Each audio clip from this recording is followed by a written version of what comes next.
Najúčinnejšia technika ovládania nasadená americkými médiami je rozptýliť obecenstvo. Toto sa dá urobiť veľmi ľahko, lebo každý sa na to chytí.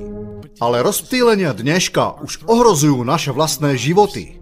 Zatiaľ, čo sú ľudia zaneprázdnení debatovaním o ich názoroch na nezmysly, ktoré trepe tá či oná hollywoodská hviezda a oslavujú skutočnosť, že jeden z miliardárov, ktorý urobil stovky miliónov na covidových lockdownoch, práve kúpil Twitter. Bankárska agenda napreduje bez prekážok ďalej.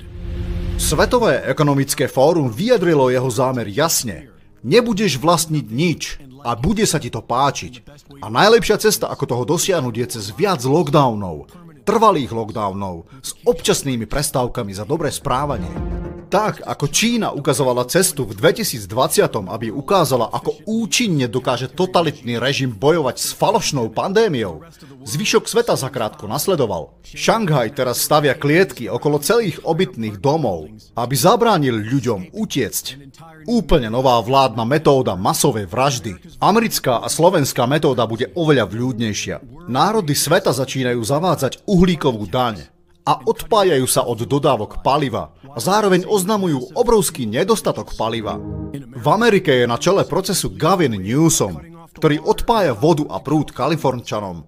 Potom ako rok tento problém vytváral tým, že zastavoval výrobu. Zatiaľ, čo čelia obrovskému nedostatku hnojív, Bill Gates je vlastníkom väčšiny poľnohospodárskej pôdy. A chce, aby ste nejedli nič iné než geneticky modifikované syntetické výrobky. A on pochoduje vpred, bez ohľadu na to, ako veľmi si z neho robíte srandu na sociálnych sieťach.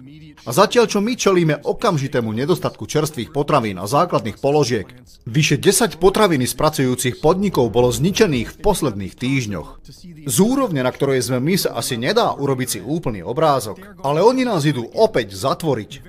Tie isté systémy vlády, ktoré sme verili, že boli zavedené na to, aby nám slúžili, sú používané miliardármi a bankami na to, aby nás vyzabíjali a pritom maximalizovali svoje vlastné zisky. Toto je zrejmé. A čo sa týka tých, ktorí páchajú túto likvidáciu ľudí, to, čo oni jasne vidia, je, že my poslúchneme. Nasadíme si rúško, keď nám povedia, a dáme si ho dole, keď nám to dovolia. A budeme to oslavovať ako víťazstvo. Oni vedia, že nám bude ľahostajné zničenie Ameriky či Slovenska, dokiaľ nás budú krmiť ničením v sociálnych médiách, nad ktorým budeme môcť prežúvať. Tak, ako to robia teraz. 20. januára tohoto roku WHO predložila návrh, ktorý by dal Svetovej zdravotníckej organizácii medzinárodnú právomoc v oblasti reakcie na pandémiu. Čo znamená, už žiadne odporúčania, de facto zákon. Tento návrh bol Washingtonom urýchlene daný na prehodnotenie na Svetové zdravotnícke zhromaždenie už na tento máj. Chcú vás nechať pozatvárať doma, aby ste pomreli potichu, v pokoji, aby si to nikto nevšimol. Mnohí z vás možno pochybujú, že sa im čokoľvek z tohto prepečie, ale naše činy svedčia o opaku. Naše činy svedčia o tom, že to môžu urobiť znovu. Len aby sme mali náš hlas na Twitteri, keď budeme opäť zavretí v našich domovoch. Aby sme sa mohli ponosovať na nedostatok potravín, výpadky energie a kybernetické útoky.